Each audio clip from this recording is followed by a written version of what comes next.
Good to see you all here. See, some of you should be on my list, but you're not, but that's okay.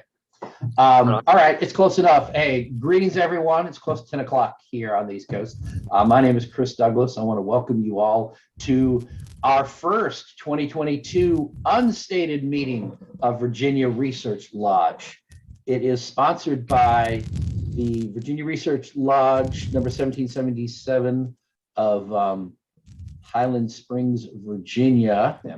But I want to welcome you all here. Today's discussion, it's called Whence Came You? A panel discussion with English Masons. As I was explaining, for those of you who may join in while we were talking, there's Brother Elias.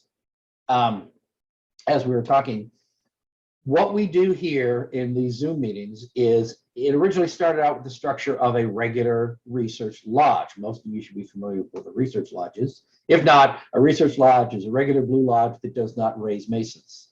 You must be a member of a regular blue lodge, and then you can affiliate with a research lodge.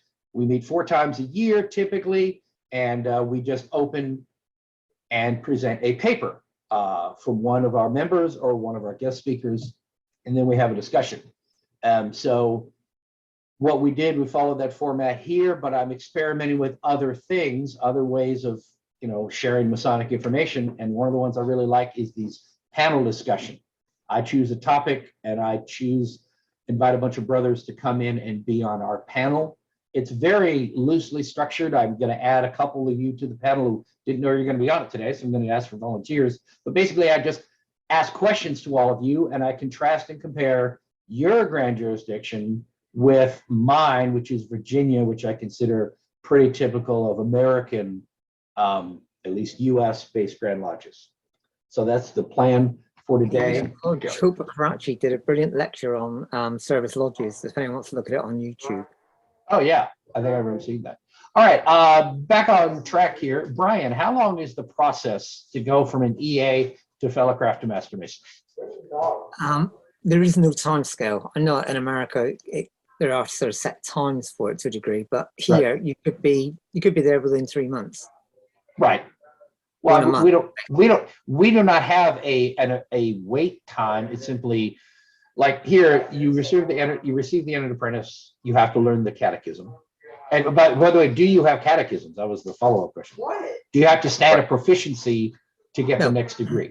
Okay, we have a catechism, which I think most of you may be familiar with. I don't know, but basically, you have to memorize a series of questions and answers, and your obligation, and show that you know all the signs and grips and all. So you get your EA, you have to learn the AA catechism before you come back and get the Fellowcraft.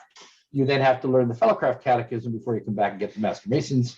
And then you're expected to learn the Master Masons catechism. There's no penalty if you don't, but you get a nice, pretty certificate if you do. And we encourage everyone, pretty much if you're going to be an officer, we're going to lean on you pretty heavily. Say, no, you need to get your Master Masons catechism out of the way because you've got to learn all that work anyway. You might as well do it.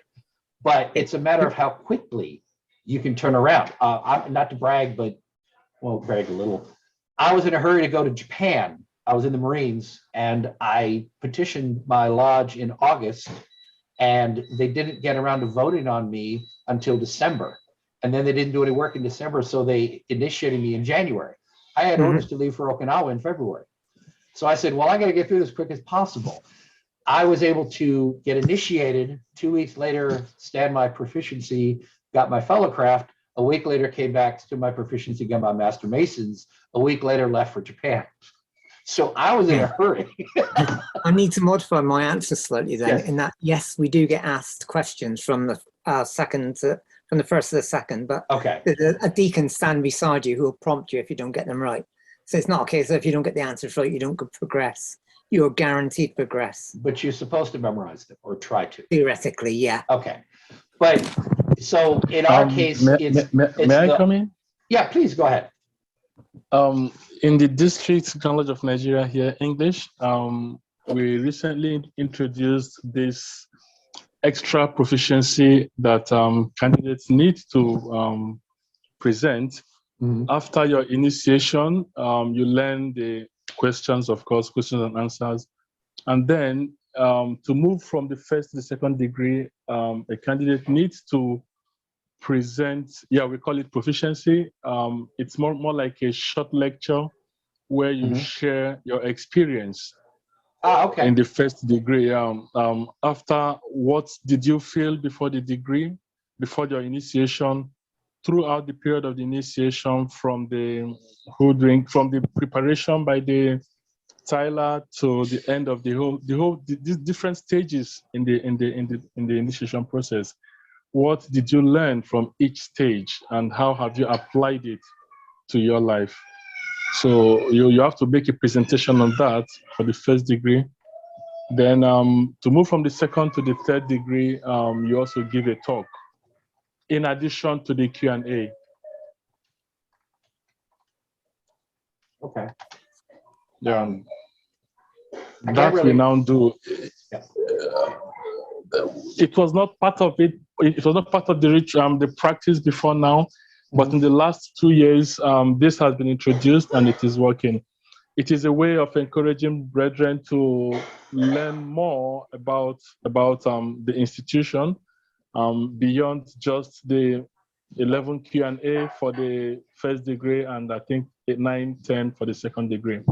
Okay, very good. It's been very useful. Okay. Neil, are there lectures for each degree? There are lectures for each degree. However, we don't, well, in my lodge anyway, we don't normally go through them regularly. So they're there for you to read, to gain your own knowledge. But specifically in the first, second and third degree, we do the ritualistic bits, what we absolutely have to do, but we don't extend the meeting by giving the lectures. Okay. For the rest of y'all, is that basically true? Is that something did you used to have? Because we have the 3 required lectures, and they have to be given that night. Is that typical, or is that gone away some, or what? First, second, and third degree charges each given on when you're initiated normally. So you have to, and normally if somebody hasn't, let's say, haven't had that first degree charge, they are obliged to they will get it at some stage at a later date. But normally in the first degree, you get first degree charge towards the end of the ceremony. Third ditto. Also, however, the tracing board, normally we don't do the first degree tracing board, but we will do the second degree tracing board and that's quite a thing up here. Okay. And that's beautiful. And traditional history and maybe working tools, that might be part of. Yeah, that's basically what we would do as well, same as what Boris and Alistair said. Okay, you do have that. Oh yeah, because the tracing boards definitely, for those who are, I think most of us are, I always feel like, I assume everybody knows what I know, but then again, people may not, I don't know. But the tracing boards are a way of what we have the lectures, and we do have slides now we can project and show you the slides and show you close up of the 47th problem of Euclid and such, so you see what we're talking about. But the tracing board is a way of, it's how you walk through the lecture. You have a tracing board here. Boris has one. I don't know how to make one person. Hang on, excuse me. Brian's mute. I don't know why Brian is I don't know why Brian has the focus. I was trying to put Boris as the focus. There we go. Oh, there we go. Boris, go ahead. You had one to show up. No, actually, it's a part of emulation ritual. Yeah, very similar. And we have 3 of them inside, but okay. they are not explicitly explained as you are describing them. I'm familiar. Right. Continental. Okay, Masonry. so the tracing board lets the lecturer can point to the tracing board. It can either be, at one time it was drawn on the ground in the dirt or whatever, or you actually had a painted thing. You could have a rug that you roll out. You could actually have something hanging on the wall. But the point is, a lecturer can point to the tracing board and show each of the different symbols and what they mean. So that was the original custom that's kind of gone by the wayside in most places. Like I said, here in the US, we're all modern and stuff. And it used to be, we have some cheap some ancient projectors that we would use that you'd have to figure out how to keep them running. A lot of lodges now have a laptop and they'll have a projector and the project on a wall, so it's easier to see. But that's kind of the typical is to have usually the slides, as we call them, that you can reference to as part of the lecture. In England, All right. if you had Sorry, your opened, let's say opened a lodge in a first degree, you would have the tracing board would be out for that appropriate degree. So normally it's stacked up, and then you'd either turn it round, or some lodges will have them on a wall hidden behind a curtain. So when we went into, say, the third degree, you'd pull that curtain back to reveal that tracing board, and we still work tracing boards. Now, originally, tracing boards, for those that know, originally were effectively like a box of sand. The master mason would then sketch out in the sand what he wanted the workers to do. Because back in the day, most of these people were not literate. So it meant, say, right, okay, I want you to do a square, this, and then people go, yeah, I know what you want, and it was just, or no, that's crap, or yes, I want on a, and effectively that was on the basis of, because numeracy and literacy rates were pretty terrible back in Europe in the, in the 10th, 11th, 12th century. And we did have, again, I want to plug one of our previous stated meetings. We did have an excellent talk given by a brother on the tracing boards. And he talked about the history of them and their symbolism and all that. It was really neat. There was some beautiful artwork and some seriously like impressionist, kind of almost Salvador Dali style of paintings. It's like, well, I recognize some of the symbols, but the square melting off the edge of a table, and I don't know, kind of some pretty more modern looking things. Okay, let's see who was next. Alistair, what are the dues in your lodge typically? In a normal craft lodge, you pay it in one lump sum. You pay your lodge to Grand Lodge, Lodge Provincial Grand Lodge, and also the cost of the running cost of the lodge. So normally you'd get like a lump sum which you have to pay each year, and then What's typical? Then pay. Just how much? I'm trying to think. I think about 150, 160, can up go to 200, but it depends on how on the building it varies, but certainly also depends on how many times you meet in a year, right? And which lodge, and also where you're located. London lodges can be far more expensive. I've heard of like a London lodge being 285 for 4 meetings. That includes your meals. Up here, it's far less than that. It's about 200. That doesn't include the meals. 200 pounds. 200 pounds. So that's how much US? But also as well, some lodges will include the dining fees in that. Others won't. Right. Okay. Most of the lodges I belong to, they'll have a dining list, and you pay for your lodges. You pay for your meal as and when you dine, or you pay it on these days. A lot of people just pay it. Say yes, I'm attending. There's meal money paid back by backs, and that's it. Job done. Okay. Which is interesting. So you say 200 pounds. That's what? How much US? I don't know what the exchange rate is at the moment. I'm afraid. I'm just looking for ballpark. Huh? Times 1.4, roughly. According to Alexa, it's 274.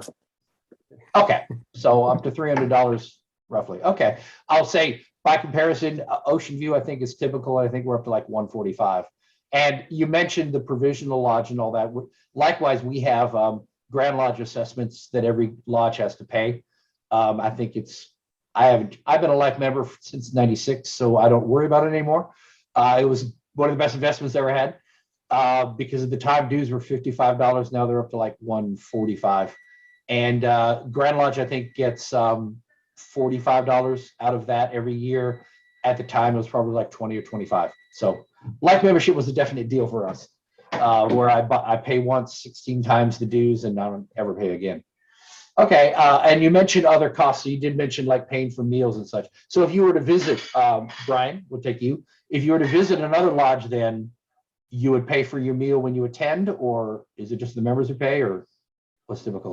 It varies. There's no straight answer. If I was going as a guest of someone, then obviously I wouldn't pay. If I just showed up on my own, then I would be expected to pay. Oh, interesting. You normally pay sort of either at the beginning of the meeting, when you're in lodge, you pay the treasurer, or the treasurer would come around during the festive board and actually ask for the money. Either way, you would be expected to pay for your own beer and alcoholic drinks and soft drinks. The horror. All right, wait. Exactly. So what would you, okay, so if you visited a lodge and you weren't a guest because as usual, you were just rude and impertinent, you just forced yourself on a lodge, didn't want you there, how much would you pay for your meal, just the meal? It varies. Where I am, it'd be about 10 to 12 pound. I've heard prices of up to 80, 90 pounds in London. Wow. So it does vary. So if, okay, well, you say 10 to 20, so like 20 pounds. If you just went out to eat, is that a decent meal at a restaurant or is that? No, it's not a decent meal in a restaurant. Okay. I don't know, you may have a higher standard. I mean, you don't have McDonald's or anything over there, but. I have to defend my territory. Less. Go ahead, Boris. So I have to defend my territory. Mark Master Mason Hall, 39 quid, really decent food and wine included. Ah, well, there you go. Thank you, Boris. I can second that. Mark Mason's is great for food. Okay, well, I'm trying to clarify. So Brian, you say, so 20 pounds is typically what you pay for a meal. If you went out to eat, that would not get you a decent meal. You pay how much? I'd expect to spend about 40, 50 quid for a decent meal if I went out. That's for more than one course, obviously. Okay. In the lodge, you would probably get 2 courses. If you're really lucky, you get 3. Again, in Mark Mason lodges, the meals are a lot better. And you'd possibly end up with 3 courses plus cheese and biscuits and coffee. Okay. Well, again, it's a cultural thing, and I'm trying to relate. If I go to my lodge and it's just a regular meeting, at the annual, no one pays at the annual. The lodge ponies up the money. We have a decent feast at the annual. If I just went to my lodge for a regular meeting and we'd have like, I don't know, like lasagna, or we'd have fried chicken or something, just a typical meal, and everybody chips in $5 or $10, $5 or $10. If I went out to eat, I'd pay at least, by myself, I'd pay easily $15 to $20 at any reasonable restaurant. We're not talking fancy dining, but like if I went out to a chain restaurant like an Olive Garden or a Red Lobster or something, I'm trying to relate. I don't know how much y'all can relate to what I'm saying. I pay $20 easily to feed just myself, to have a decent ribs or a steak somewhere. I might pay $25 for a decent steak, but typically $20. So I'm paying at least 4 times what I pay in my lodge. But again, if I wanted to get just a fried chicken, I could probably get for less than $10 at any fried chicken place. I could get a decent fried chicken meal, which would be comparable to what I get in my lodge that I'd only pay $5 for. Yeah. So we're basically covering the cost. We're not padding the coffers. Things like McDonald's and that, obviously, yes, would be a lot cheaper than 20 quid, but yes. The average meal is about 15, 20. Okay. That does include normally an added bit for coffers, possibly for charity, possibly to pay the caterers or whatever. We actually have caterers, and sometimes I was going to get into that. So you don't have like a stewards committee that prepares the meals. That's not typical. God, for y'all. No. Okay. Well, this is what I'm looking to get into is the differences. We have the junior ward is in charge of the meals. The stewards committee, if you have stewards, is expected to prepare the meals, and you're lucky if you break even because everyone will be paid. Like I said, most everybody will chip in 5. Some people pay 10, but and you're lucky if you break even for the cost of the meal. But the stewards have to do the cooking and the cleaning. But you actually have them catered. So it's worth the $20 or the 20 quid for the meal then, you would say. Yeah. Okay. All right.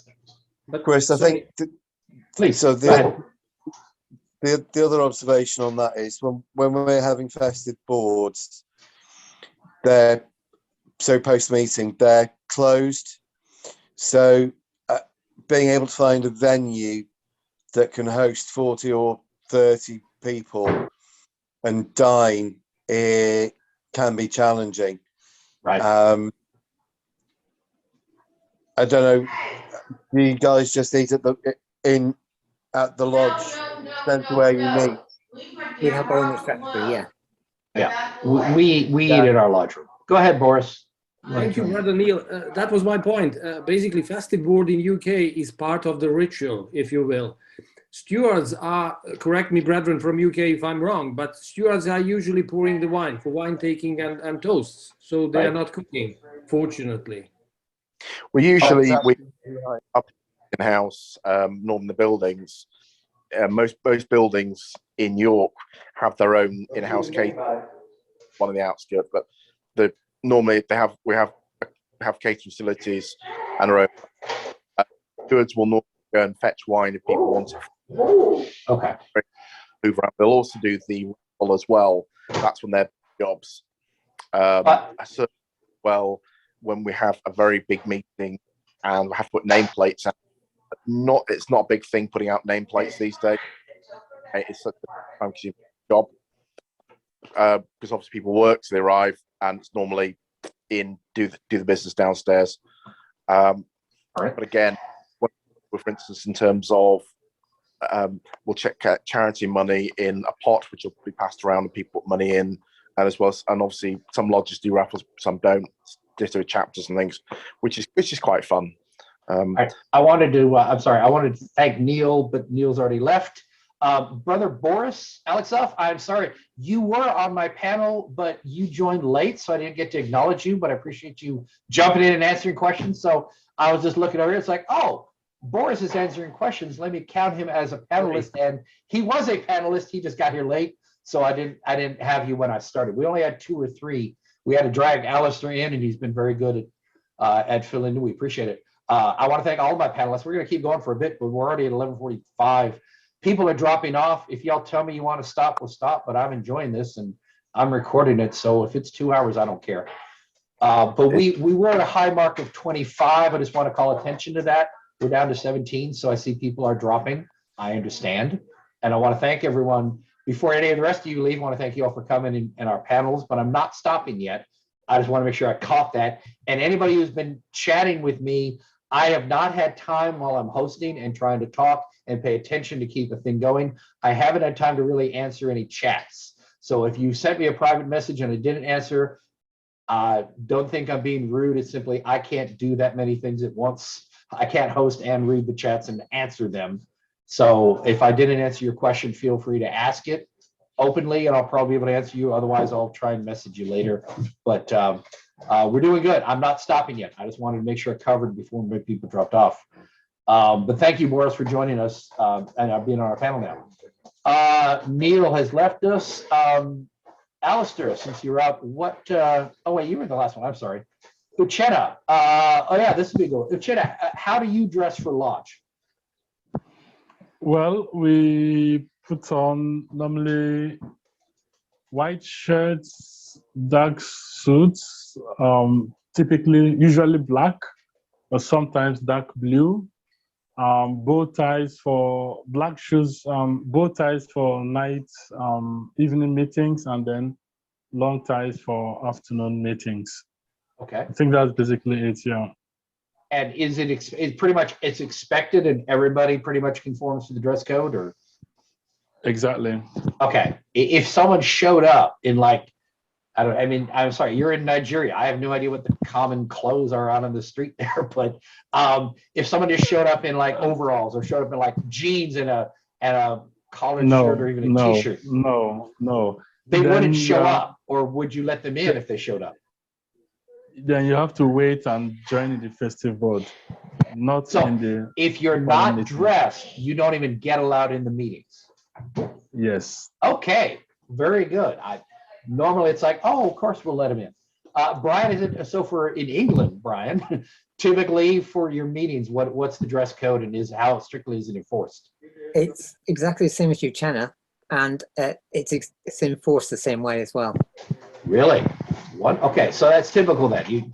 You do not have it's coat and tie, and actually suit and tie for meetings. Yeah. Okay. Go ahead. Some lodges will meet in dinner jackets. Some will only meet in dinner jackets for installation, but normally some lodges will wear lounge suits. On the summons, it normally specifies what the dress code is. Military book, they will say you can wear uniform if you wish, but normally they either dinner jackets and or a dark suit and a tie. One thing which is interesting, which I know you know about, over here we have what's called a craft tie, which you can wear to any meeting, but most like provinces will have their own tie, but you don't wear that if you're in another province. It's considered bad form. It's of like, however, I just want to one thing I did receive today, which it'll be interesting to see what it comes out as, is a brand new tie produced because I'm part of the LGBT plus group. Here we are. I'll just turn my camera around. Oh, that plain tie with it is got the square on with the.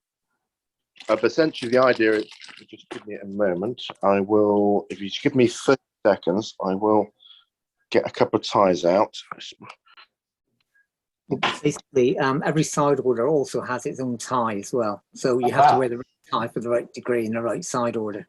I will say, well, Alistair's getting out the tie for us.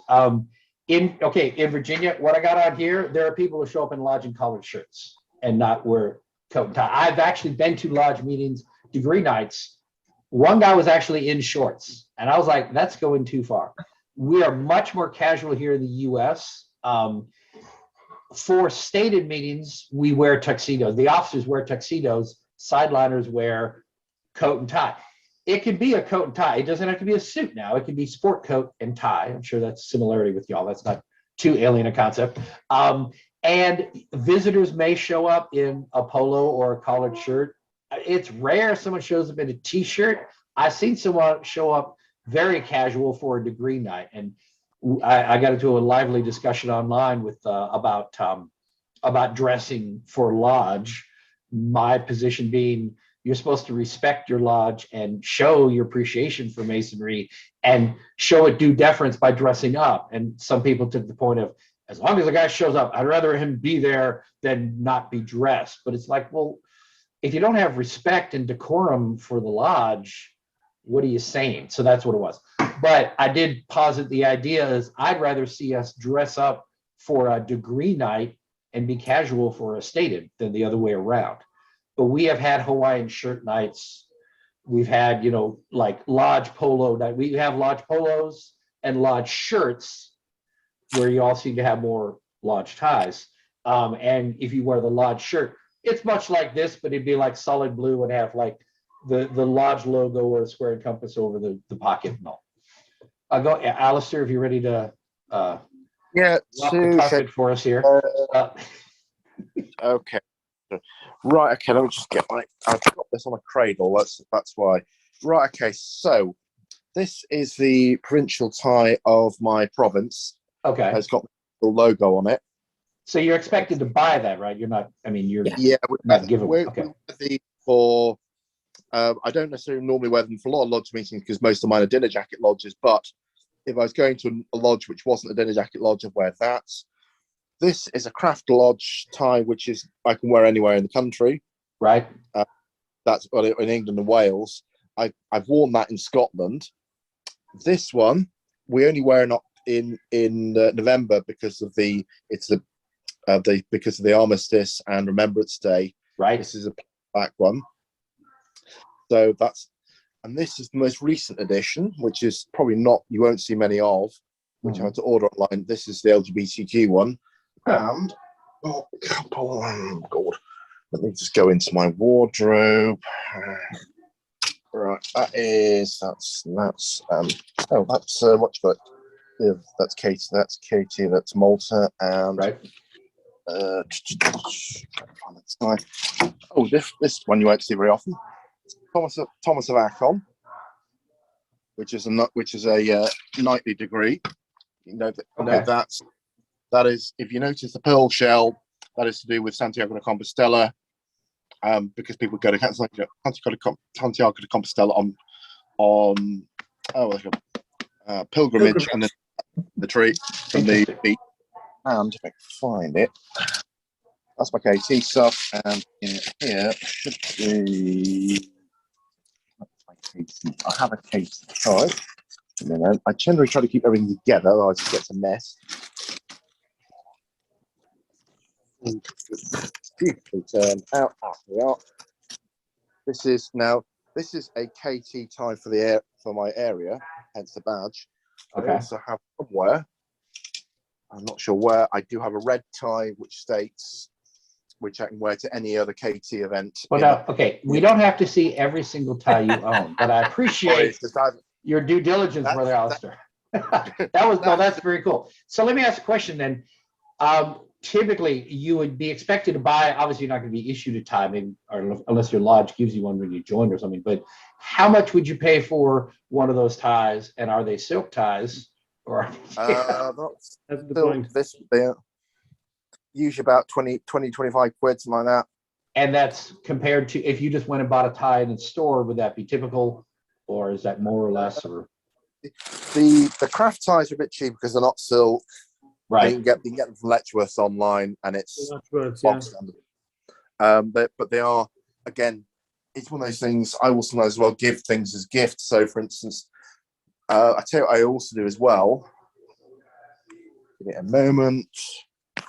Right. What I do, you probably heard this, God knows how many times. We just find out actually think,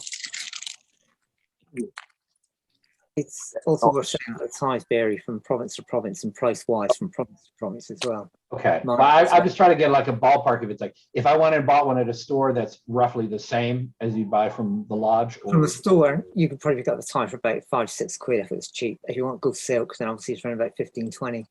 Okay. And if you buy one from the lodge, you're paying what? If you buy your provincial tie, it's... Mine was 12. Okay. So it's not unreasonable. It's not like a huge moneymaker. It's more of a, everyone should have one. Okay. I think my my Scottish Rite has a, Valley has a tie, and I don't remember what I paid for it, but it wasn't any more than I pay for a black tie anywhere, but it's got embroidered on the Valley. It's got the eagle with the 2 heads and it says Norfolk Valley. Brother Chris. Yes. Go ahead. Maybe the good question is about aprons. Do you buy them? Oh, do you get them? That might be interesting. I would like to hear that. Yes. What do you all? Well, go ahead. We buy them. The prices vary. Sorry, the entered apprentice, you just get given it the lodge, and you just hand it back at the end of each night. Same with the fellow craft. You get given it the lodge at the end of the night. You give it back. Master Mason, you have to buy. How much depends on what it is. If you go for the full working sheepskin thing, then it costs about 70, 80 quid.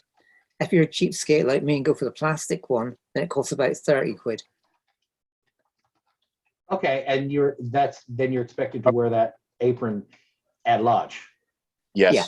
Okay. I would say though, a lot of lodges, what they'll do, and a lot of provinces are now doing, is they will, both at lodge level and also at provincial level, they'll encourage recycling of aprons. So if some promoter goes into the chair, they'll get a new apron, and then they're all one to the lodge, and the lodge will then sell that for a small fee to somebody else, who will then. So just to clarify that, so as a Master Mason, you're expected to buy an apron to wear in lodge, and it's the name of your lodge, or is it just? I mean, no, it's just a plain apron. Just a plain occasionally apron. You get them with a roundel in the middle saying the name of the lodge, but majority of the time it's just a plain blue and white apron. Now, by contrast, here I'm moving to the questions. Go ahead, Boris. So what happens if you are going for the chair? Are you buying a new apron? That's number one. And after that, as IPM, do you get immediate past master jewel? Are you buying it? Are you getting it from your lodge? In some lodges, it's perpetual, so the jewel will just be passed on. In others, you would buy it. And you only get to wear it that year? Yeah. Mm-hmm. Okay, that's a good question. All right, Alistair, let me see if I can pin him. Oh, there we go. I'm still figuring this out. Okay, so now that is, I had a wonderful discussion on these. That is a member's apron. That is not a past master's apron, because the past master has the. It's a Master Mason's apron. What is the little upside down T called that a past master wears? Those little ups instead of the rosettes. Yeah, it's the under the T, the upside down T. What is that called? There you go. Bert's actually showing one at the moment. It should be tau. What is it? It's a towel? Yes. Yeah. Okay. You see mine? Yes, there we are. Thank you, Bert. Yes, we had a lively discussion on one chat. I think Brian was part of that, where someone had I'll explain. Someone had a cartoon of a young man saying, there are only 3 degrees of masonry, but now you have 33? Or something about why are there 33 degrees? And it had obviously a past master talking to him, chiding him, saying, the 33 degrees are for the people who can't understand the first 3 degrees. But he's wearing what I think is a past master's apron. And I incorrectly said, well, that looks like a Royal Arch apron. Why is someone in Royal Arch talking about the 33 degrees of Scottish Rite? And everybody got mad at me for not being intimately familiar with the past master's apron in England. It's like, I'm not English. What you saw there in blue as a past master, it's red and it has the triple towels. The guy in the cartoon was wearing a red one with that means red triple towels, not silver, but red. And I showed a picture of a Royal Arch apron, which looks almost the same as what the guy was wearing. And as a American Mason, I would see that as, why is a Royal Arch Mason talking about Scottish Rite? But everybody got really mad at me for not knowing why what a British, an English past master's apron looked like. But yes, on closer inspection, it had the little things hanging down and the 3 little red T's. So clearly it was a past master's apron, not a sovereign inspector's, whatever someone's a sovereign something apron. Somebody said, no, because that had silver or the whatever. The apron looked rather similar to a provincial steward's past master. Provincial steward, that's what it was, yes. Yeah. Oh, a footing stone, Brother Donald McAndrews has commented several times in chat, and he hasn't spoken yet. And he's one of the guys I couldn't respond to all of his messages, but he says the upside down T is a footing stone because the past masters are the foundation of the lodge. In my lodge, it's common here when you introduce all the past masters, like at the annual, you get them all come up to the east, we introduce them all. And we refer to the past masters as the backbone of the lodge. And I like to quip, and that's why we have scoliosis. But anyway, because we curve. Anyway, that's neither here nor there. So apron, so as a man, just to go back on topic here, you have to buy an apron as a master mason, and then once you become master, you're going to be issued one, or you have to buy your master's apron? Buy it.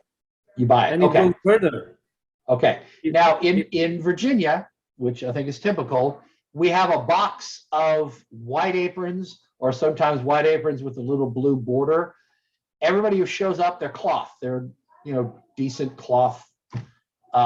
Like, I don't know, like heavy cloth, heavier than a t-shirt, but like heavy cloth. Everyone just grabs an apron out of the box and puts it on to go to the meeting. You do not buy an apron until you're a past master, and then your lodge will give you a past master's apron. And since we're doing show and tell, I'm going to go ahead and, since we're all doing show and tell here, again, this is my apron case.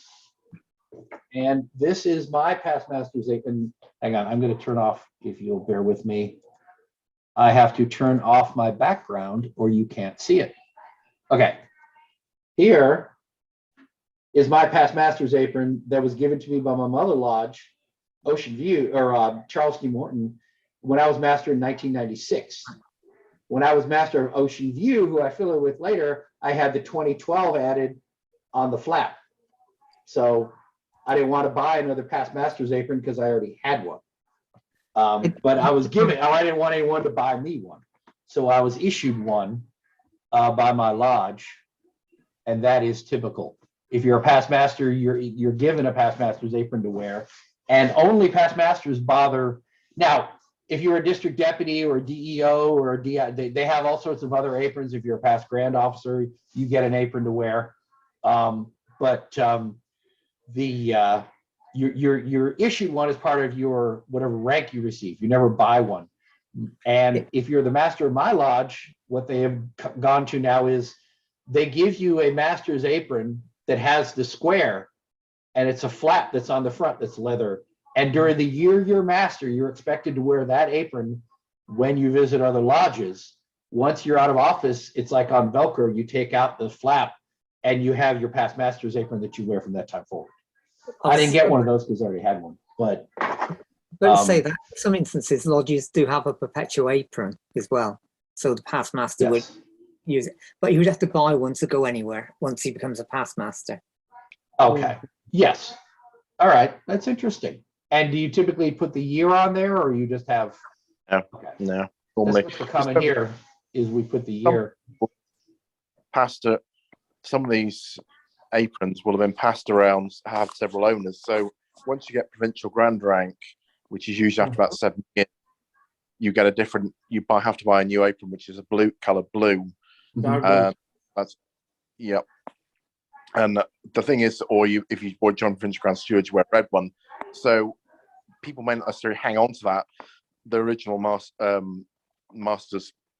Masters aprons, WM's apron for a while because actually they won't need it. So it might have several owners. That's why it won't have a date on it. You could have numerous owners, for instance, throughout its lifetimes. In theory, whenever it's for 7 or 8 years, or even less. So, do you ever have, like, do any of your lodges have guest aprons if someone shows up, or someone forgets their apron for some reason? Or yes, is that not allowed? Okay. If speaking my own thing, most lodges will have like a pile of entered apprentices and fellow crafts aprons. Usually not many, maybe 1 or 2 master masons aprons, and some also as well local rural arts chapters will have them as well as such spares. But again, you just borrow them. But worst scenario, if we're out of it, you'll have. Let's say as a tiler, I would give you my master mason's apron, or I would, if let's say you're entered apprentice and we were all out of entered apprentice aprons, I'd flip a fellow craft aprons round. Okay. All right. Now, I did have a couple more questions I want to try and get through before we end here. We're at 12 o'clock, which is fine, but we're 2 hours into this, and this is great because we got a lot of discussion. 17. Let's see who's next. Boris, do you have, when your lodge meets, do you have degree nights just for degrees, or do you have set meetings, or how does that work? Well, basically, we are having the reason for the meeting, be it initiation or raising or whatever. Mm-hmm. But the value of our ritual is that you start at the first degree, go up, do your stuff, and you can go down. So people can be on that night together, at least at some part of. Well, let me start with this. That is what you are aiming at. Do you have stated meetings? Like, do you have to meet at a certain time every month, or do you not meet every month? Okay, we have fixed 4 times per year meeting. Okay. And it's given by the Grand Lodge. I'm talking now not about my Serbian English-speaking lodge that uses emulation, but rather Metropolitan Grand Lodge that have 4 slots, and we cannot deviate from that. We have to ask for dispensation if we want.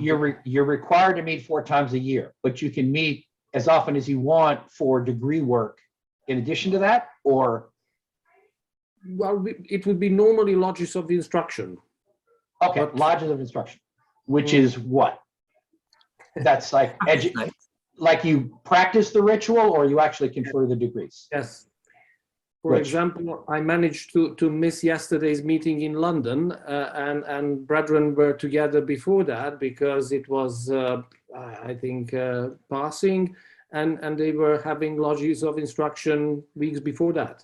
Okay. Trying to do the floor work, trying to do, the proper ritual, as it should be.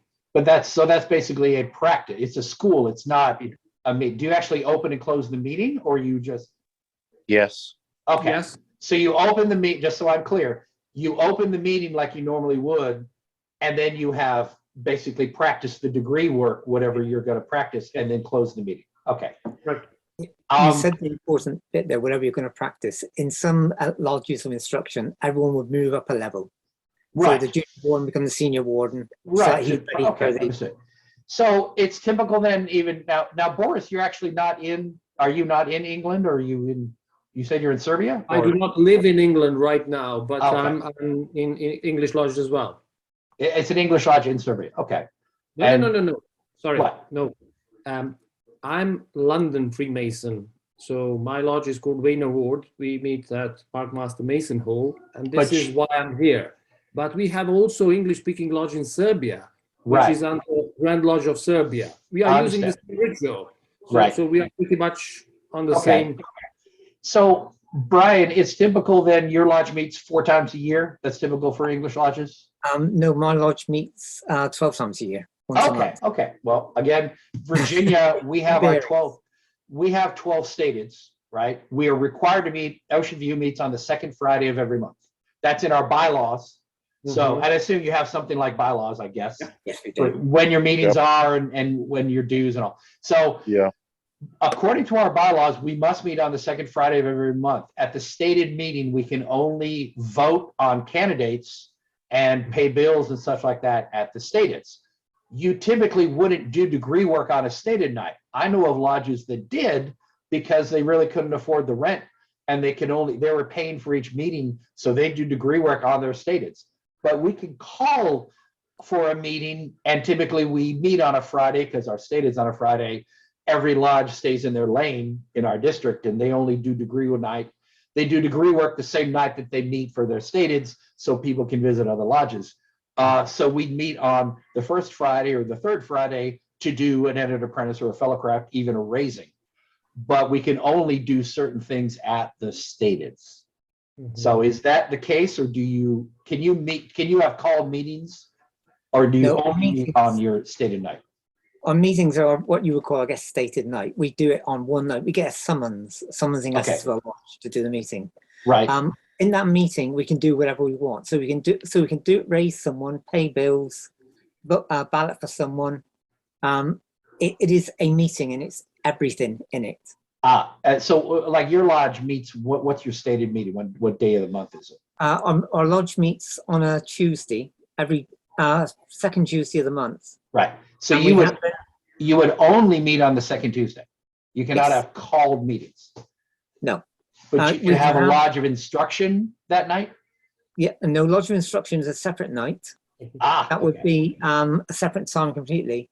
Also, although we can't have called meetings, we can have management meetings, if you like, where we can discuss. Those aren't formal. That you don't open and close. You just they're completely informal, like a committee meeting. We even been known as showing up wearing jeans to those. What? The horror. Yeah, I know. It's terrible, isn't it? So your dress code is the same then for every meeting, because your February meeting might be you're going to do a fellowcraft. And then your March meeting might have a guest speaker or something, but you could pay bills and vote on petitions at every meeting. Yes. Okay. So, but you only meet, that's interesting. Yeah. So like I said, we're allowed to have as many called meetings during the year as we see fit. Some lodges are meeting pretty much every night, like every Friday, they're meeting because they have so many candidates. So they just go one after the other. But again, we cannot conduct any business at our called communications. We show up and we open on, say, the entered apprentice degree. We show up for our meeting, we open on the entered apprentice degree, we confer the entered apprentice degree, we close, and we go home. Our stateds have to be on the Master Mason's degree. That was my next question. I'll go to Neil's gone. Alistair, do you have, at your stated meetings, do you have to open on a certain degree? Normally, put it in perspective, if we're doing a lodge of instruction, regardless of if it's a rehearsal, a lodge of instruction, or a actual degree night, which are like what we would call regular lodge night. Regular lodge nights are when we actually do confer the degrees. That's what we're regular lodge. The other lodge of instruction and the rehearsal, they basically normally, dress code is normally informal. There's no meal or anything like that. It's literally just turn up. You're going to do bugger off home. But degree night, but regardless of whichever one in England, normally, if let's say the master would stand up and said, right, help me to open the lodge, it would always be first degree first, regardless of whether we're going to do a enter apprentice. It would always be in that degree, and then boom, you do a few bits and pieces, go into, and then let's say we're doing, let's say a third degree, you'd have to go into the second then the third, you'd go up into the 2 degrees, Right. 2 more degrees, get the third. However, you'd not in each degree before you open that, you'd kick out the Entered Apprentice or the Fellow Crafts. If let's say you're doing a Master Mason's degree, you kick out the Entered Fellow Crafts at the appropriate time. If it's everyone stays apart from that's so effectively we always open the first, so it means everyone gets a chance to open. Right. So if I'm an entered apprentice in your lodge, I can attend every one of your stateds. Yes. And at least state unless you're doing a Fellow Craft or a Master Mason's degree, I can attend the whole meeting. Okay. In Virginia, it's the opposite, and I think at one time we were like that. Our stateds must be on the Master Mason's degree. We cannot vote on candidates. We have to open in the Master Mason's degree for our stateds. We can only vote on petitions at our stateds. So only Master Masons can vote. So if I'm an entered apprentice, am I paying dues in your lodge from the time I'm an entered apprentice? From the moment you join, you have to pay dues. You can vote. You do the whole effectively. You may be a Master Mason, but as soon as you become an entered apprentice, your status is the same as everyone else in terms of your voting rights and what fees you owe. Can I hold office if I'm not like a Fellow Craft or Master Mason? You can, basically, but however you can. But if let's say we're doing a Fellow Craft degree and you're an apprentice, you get kicked out and somebody else would take that role. So essentially, if you go down, so it's like a good example. Let's say I was in a guard, which it's not uncommon to see a junior brother do that. Right. He would, let's say in there, let's say he was an entered apprentice. However, once we were about to go in the second, he would get kicked out, and then it would be someone else to take his place. And as soon as we're back, he would go back into his own slot. Okay. So, well, we are different in that regard. You can't, until you're a Master Mason in Virginia, at least, you don't get to attend the stateds. You don't get to ballot on petitions. You can turn in a petition, but you can't vote on one. You can't. You don't pay dues. You can be an entered apprentice Fellow Craft for a couple of years. You don't pay any dues, but you belong to that lodge until you're a Master Mason. If you were to die as an entered apprentice, you wouldn't get Masonic rights. You're not allowed to wear rings. You're not allowed to. There's several other. You don't have. You can't freely visit other lodges. Like say we have an entered apprentice who's going through the catechism. We would take him with one or more Master Masons would take him to another lodge that was meeting to confer an entered apprentice. He could attend that meeting and watch to help him learn his catechism, but he can't on his own just go show up somewhere. Once you're a Master Mason, you have full visitation rights. You can go visit any lodge you want. You don't need a chaperone, as it were. So it is different how we do things. Boris, go ahead. Sorry, actually, you described what is happening being with one leg on UK soil and the other on continent. You are explaining continental masonry. This is what is usual in Germany, Austria, Serbia. So the same approach as you are having over there. But UK approach is a little bit different, and there are not, I would say, not more appropriate or more rightful approaches. But it is what they do. Yeah. There's an argument on either end. I definitely would think, my opinion, if I'm paying dues, I should be able to do everything everybody else does. Yeah. You know, I should have all the full rights and benefits. If I'm not paying dues, I shouldn't argue that I have those rights. In Serbia, you are paying for the entered apprentice, and you are having taxes when you are joining the masonry. But you are not allowed to travel alone, apart with your proposer and stuff like that. So it's different, definitely. Yeah, very good. Okay. And Boris, while we got you, we'll ask you: is there more volume of sacred law on the altar at your meetings? Very good question. In my lodge in Belgrade, English-speaking lodge, there is. In my UK lodge, there is not. There's just one, just the Bible. Yeah. Okay, so you do attend lodges where they have more than one. They have other holy books on the altar. And if a brother's being obligated, he say a Muslim joins your lodge and he wants to give his obligation on the Quran, he would either bring a Quran or you provide one for him. Depends on the lodge, but you would normally you'd make your obligation on the following the sacred law of your faith or Right. belief. But that's essentially, you could get like a university scheme lodge might have a load of students, and you could have a geet next to a Quran, next to a Torah. You make the trick of it is basically making sure the right person puts the right hand on the right lodge, on the right following sacred law. But other than that, it's basically it's to make sure it's liable. It's a solemn oath with whoever you believe in upstairs. Absolutely. So, okay, so let's go back to Boris. Yes, this is very good. I'm showing emulation ritual, and even at the level of the book itself, it says, for example, that you do not have to kneel if your faith is having a problem with that. So you can stay covered, stay uncovered. So it goes deeper than just having a volume of sacred laws of a different kind in front of you. So it's very interesting, and that is unique for emulation and similar rituals, Taylor's and others. There is also actually a guidance leaflet about what religions use, what books, and how you treat them, and how you change your ritual, which you can get access to, just to sort of keep you going. Mm-hmm. A lot of it stems back from colonial era, when Masonry was originally a Christian thing, but when they wanted other people to be able to join, they had to change it slightly to obviously accommodate that. So that's why you'll get to. While there's a strong Christian element, there is also that just de-Christianized it a wee bit so that they could get all these people from different faiths, to be able to join. That's something I find not that I've been rude, but there are some American Masons who can't seem to grasp this, that actually there are Masons who are not from the same faith group as themselves, right, who are members.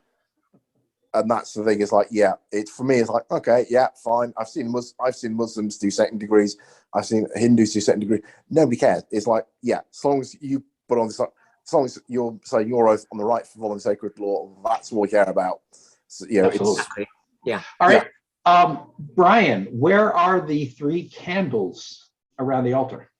Or are they around the altar? No, they're not. There's one at the master's desk, one at the senior warden, and one at the junior warden. Interesting. Is that true for all of y'all? Yeah, same here. Okay. In Virginia, there's some variance as to where they're put, but basically all 3 of the lesser lights are around the altar. And typically it's east, west, and if you're looking at the altar, it's if I'm looking at the altar, if I'm the candidate, it's upper right or upper left, lower left, upper right. Some lodges, it's lower right. There's always 2 on the north and 1 in the south. Sometimes it's centered. I've been to lodges where they have all 3 on the right. If you're looking at the altar, they're all 3 clustered together in a triangle, but they're all in proximity around the altar. We don't have altars. Huh? Do you have your altar in the center of the building? The altar is in the center of the room, yes. And you all don't have altars? No. We have the worshipful master's pedestal. So the volume of sacred law is on the worshipful master's pedestal. There is no altar in the center of the building. Well, so a candidate, then they're in the east when they get their obligation? Yeah, they kneel in front of the worshipful master. Wow. See, I just stumbled across it. Again, something that I take as a given. Our altars are in the middle. As if I had to make that clear, the candidate circles around the room and eventually ends up at the altar for his obligation, but he kneels at the altar in the center of the room. Wow. So for you at the master, that is the way it is, because I've visited a lot of lodges under the Grand Lodge of Nigeria, Scottish, so that is the way their own lodges are structured. But for the English Constitution, there's no altar at the center of the building.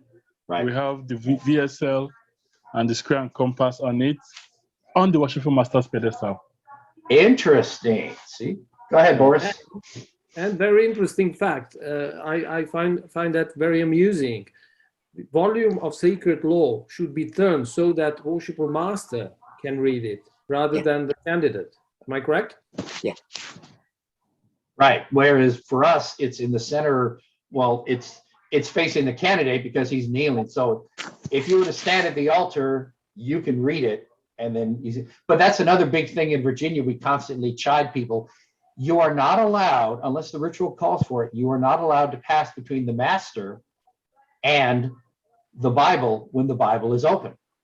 But there's certain ritual where if you're conducting a candidate, for example, the senior deacon is escorting him around the room. So he's walking basically along the edges of the chairs and at the foot of the east. Carrying and then the chairs. Lodge. Yeah, he's circumambulating the lodge. So the senior deacon is allowed to pass between the master. If my nose is the altar and the master's up here at the top, the senior deacon is required to pass in front of the master and the altar, but he's required to by the ritual, nobody else. So if you get called up to the east, like if you're sitting here and then they call you up to the east, you go around the altar, you get up to the master and you talk to him, you're not allowed to cut back to your chair. You have to walk down south, walk around the altar and go back to your chair. You're not allowed to get between the master and the altar at any time unless the ritual calls for it. Not an issue if the altar is up there in the east. In United Grand Lodge of England, it's the same, because the volume of sacred law is just in front of the worship master, so nobody can pass between them. Yeah. Right. Yeah. You can't. It'd be very difficult to. Okay, one more question. Where, we'll go to Alistair here. Where is the letter G in your lodge? Center of the lodge. It's normally, if you imagine at the center, in the middle of you've got the worship master, junior deacon, senior warden, the two wardens. Then, but in the middle of the squared pavement, usually almost on the ceiling, there's normally a G sign, which is right. dangling down from the ceiling. Your G is directly above where we would put the altar. Yeah, it's yes. because don't forget, so yeah. The only reason I know that is and Cameron's already left, but Cameron Adamson is our regular attendee. He talks about Ontario. He talks about the lodges in his building in Windsor. We had a great talk where he gave us a tour of the Windsor Masonic Temple, and he showed one of the lodge rooms. I'm like, hold on, why is there a G in the middle of the room? Because in Virginia, and actually I think if I duck down, you can see it behind me, the G is in the east above the master. My hair is blocking it. The G is directly above the master in the east. And the ritual more than once refers to the G suspended in the east above the master's chair. And in English ritual, it's in the second degree, it letters his peculiar attention is drawn to letter G, the great architect's universe, and everyone's standing. But that's in the center of the building. That's in English, and yeah, it's obviously you can see all my similar Constitution brothers are smiling, going, yeah, that's literally that's second degree. That's like standard thing, and everyone, the wardens clamp their things that their wands down. Everyone claps, right? And wherever you go, you can there's always a G on the ceiling in English Constitution lodges, right? And that's like I said. That's why I noticed it in the picture, and I was like dumbstruck, like, what is the G doing there? And I wouldn't have known. That's not something I would have thought to ask.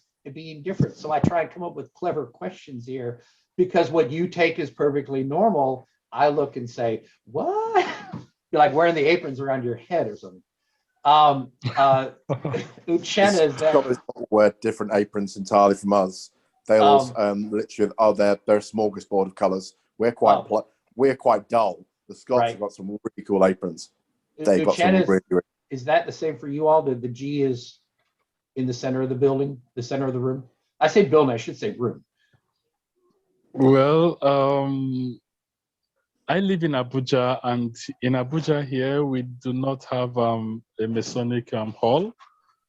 So we meet in a hotel. There's a hall there that we've met in for several years now. So physically, there is no G anywhere hanging. Okay. But I also remember that the last line in the tracing board lecture, second degree, talks about a G in the center of the building. Okay. Yeah. All right. I probably have. I have another page of questions. I never got. Oh wow. Okay. I didn't get to. Well, I have a whole other page we didn't get to, but this is a wonderful talk. But it is 12:20 26 here in the East Coast. So I think I've got a little long. We're down to 9 people. I don't want to keep going. I love it. I'm enjoying the heck out of this, and I'll go all day, but people are dropping off left and right. So I think it's only fair we wrap it up. We may have to have a second one because I didn't even get to answer some of the fun questions. You do have alcohol. You covered on that briefly, but so maybe we'll do another one of these. I don't know, but this was great fun. Let me just go around to each panel. I'm going to ask you one last question. What is the biggest difference between American and English Masonry? Brian? That's a hard one. You can, I guess, sort of American, I look on American and the Freemasonry as sort of a distant cousin. Okay. You can see similarities, but there's a hell of a lot that's different. Okay. And we've uncovered that today. Americans seem to be more, I was supposed to say the word strict, but that's not it. They don't seem to be so laid back with their Freemasonry as the British are. You're saying we're not as laid back? No, you're not. I mean, okay, so uniform wise and the rest of it, yeah. But for instance, women Freemasons, which is one you didn't touch. The lodges in the UK, some of them are shared with women Freemasons. The university lodges and United Grand Lodge of England actually work together with women Masons to get. So, I mean, that's a whole nother ball of wax, but you're not. Exactly, but that's a hell of a difference. But you're not, okay, you don't recognize them, but they meet in the same building, is what you're saying. Yeah. Yes. Okay. Okay, I got to interject with a side note here. I went to Italy in and I mentioned the grand, I'm visiting Harry S. Truman Lodge in Italy in 95. Okay, I attended lodge at Harry S. Truman. The lodge owned the building. They had a shrine club that met there regularly, but almost all the members were Shriners. They rented out the building to the Prince Hall Lodge, military lodge that met there under the Grand Lodge, Prince Hall Grand Lodge of Oklahoma. So we had a number of Prince Hall Masons who met in our building. That would be unheard of here in Virginia at the same time. It wasn't until 2000 that we finally recognized the Grand Lodge, Prince Hall of Virginia, and now we recognize them. We're working to eliminate the differences, but we still two separate bodies, American, well, what we call mainstream or state lodges and Prince Hall. The idea that a Prince Hall Lodge was meeting in your building would be unthinkable here. I think that's on the level you're talking about. Yeah. You don't pretend they don't exist. I mean, to put in perspective, we've had, so Saviour Gate, which is up the road from me, they have one of all the lodges are effectively tenants of that building who meet there, they're tenants. So, and one of the tenants is a woman's lodge. Okay. So, and believe, oh yeah, you mentioned women's masonry to some Americans, no offense, it's like a red rag to a bull. But yeah, in terms of Irish, again, if you had an Irish Constitution Lodge, they would just be another tenant of the building. Essentially, they'd be able to visit. The women wouldn't be able to visit you in open lodge, but they would. But the only time they would visit you would be if, let's say, you call the lodge off, and then they'd come in, listen to a lecture, and then leave before you reopened it, before you called back on again. That'd be the only time, and vice versa with us and the women, essentially. But you would not. We don't officially. We wouldn't. I wouldn't go into a woman's lodge and vice versa with my apron on and sit in open lodge with them. We're not co-masons. Just to clarify that point. You can't visit. You can't affiliate. You can't. Yeah. No, but we can still go to the festive boards. They can still come to our lectures. We can go to their lectures, providing the lodge is knocked off. Okay. Yeah. Alistair, then your same question. What do you think is the biggest difference between American and English lodges? Attitude. I mean, no offense, I had a lot. I mean, I wore a rainbow mask on because the other week to a lodge, and basically I was accused. My own lodge, who know I'm openly gay, don't give it. Well, that's my other lodge. Didn't give a shit. They're like, yeah, you're wearing masks. That's great. We need that because we're doing a third degree and we had elderly members. So yeah, but you got some Americans who just they bring their politics into it. They think it's my own law, like, I don't care. It's like, yeah, have at it. It's a mask. I don't care. And even to the point where I, with my permission of my provincial Grand Lodge, I had a rainbow flag made up with a provincial crest on it, so I could effectively represent my provincial Grand Lodge at our Pride events. The route to do was what we used to do, which is to walk through the streets. But essentially, you get, I'd say, some people more conservative, and also, for instance, firearms. Over here, you wouldn't think about carrying a firearm to a lodge meeting. Wouldn't happen. Do it, you'd be in serious bother.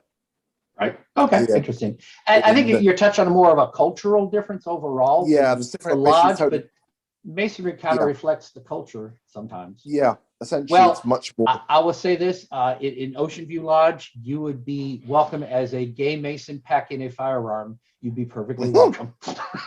So we met both your criteria, or maybe only one of your criteria. I don't know. It's put in perspective. I mean, I've had quite angry arguments with American Masons who demand the right to carry a firearm. I'm like, well, sorry, mate. If I was initiating you, you'd have to leave that thing outside the door.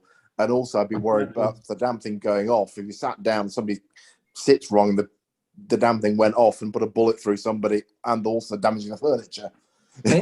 Also, you're the best of all metals, so you can't have a gun in the lodge, even if you want to. You're a candidate. I'm only speaking of regular members. All right, Uchenna, what do you think is the biggest difference between American Masonry and English Masonry? Well, I don't know. Initially, I had thought that American Masonry was more relaxed.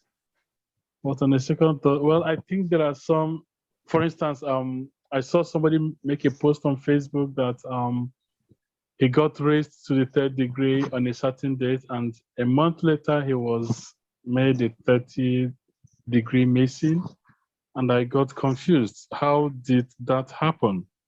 Because from what I know of the UGLE, you need to become join the Royal Arch first, get to the 18th degree before you talk about the 30th degree. But this brother is talking about getting to the 30th degree after being raised within 1 month. So I really got confused as to how that works. So I had this impression that American Masonry is more relaxed, and perhaps English Masonry is more rigid. I think in some ways you are, from our in some discussion, ways we are. You could make the argument both ways about who's more relaxed. Obviously, we're more relaxed in dress. Yeah. The Scottish Rite, we talked about the different appendant bodies earlier. We have an unfortunate thing that I'm very much opposed to here, which is we have our one-day conferrals, because there seems to be a rush to get people into the shrine. And by the way, I don't think you have the shrine at all in England.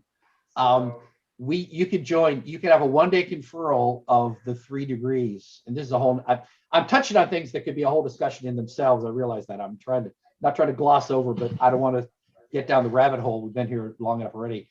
You could get the 3 degrees in the Blue Lodge, get the 5 degrees in the Scottish Rite, and get the shrine ceremonial on Sunday.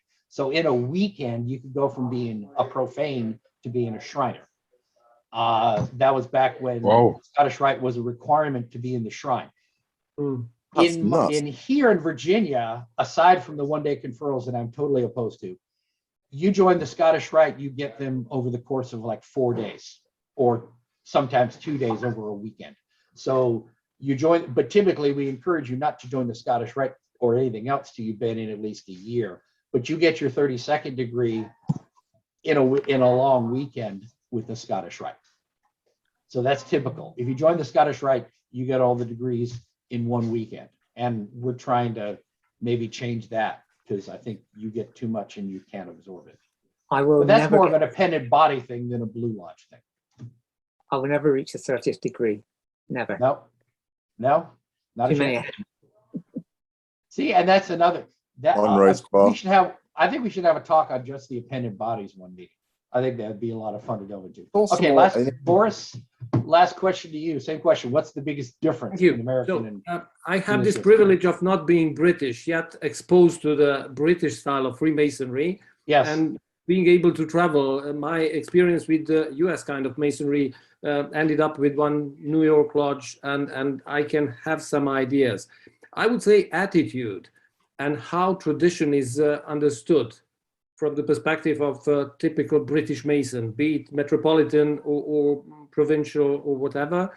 Right. And this is something that I can see because I'm just reminding you in Serbia, and I understand this continental style, which is more close in some respect to US. I think so, yes. It gives a interesting blend of some sort of, how should I put it, royal background of Freemasonry in United Kingdom.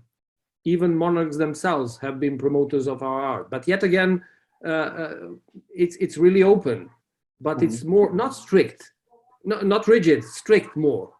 So I would say that is the difference. So when you say there's a difference in attitude, what do you like? Give an example of the difference in attitude then. We're more casual, more laid back? Towards, I would not go that far to say laid back, but definitely when we are talking about ritual, it's more strict in the UK. Okay. There is a perfect British humor around. Correct me if I'm wrong, guys. But, when it comes to ritual, it's tic-tac. No improvisation, and that is what I really like. Okay. Oh, interesting. Well, that's going back to an earlier comment I said about the traditional observance lodges. When I talk about observant lodges, several of my British brothers would say, well, that's just Masonry. It's kind of like you're finally getting back to doing it. I do agree. I think in America, from what I've observed, it's much, for a lot of Masons, it's a social organization. It's a club, much more than a serious thing that is trying to delve into the deeper mysteries of the universe. It's more of it's a social thing, and some only treat it as a social thing, which I have a big problem with. Okay, I'm going to need to wrap it up. It is almost 12. It is 12:38. I appreciate those who stuck around. We're down to 9. Thank you, all of my panelists. Thank you, everyone, for participating. I'm going to give you I want to promote our next meeting, but if anyone has any parting shots, you're more than welcome. We didn't get through all of the questions, unfortunately. So our next meeting is on Saturday, January 29th at 10 a.m. It's called Creating Sacred Spaces. And Worshipful Randy Sanders will be our guest speaker. This presentation gives consideration into the who, what, where, when, why, and how of sacred spaces. We explore what a sacred space means to you and begin to explore ways to create your own sacred spaces inside and outside of the lodge. Those of you who are longtime attendees, like Brian, will remember, I brought it up in one meeting, is how can we take this thing we have, this online virtual meeting we have as a regular occurrence with my brothers there in England and Scotland and Ireland and even Serbia and other Eastern Europe countries, and some Americans as well. But how do we take this to the next level? We're touching on things that are so, to me, it's the esoterica of Masonry that we never seem to really get into enough of.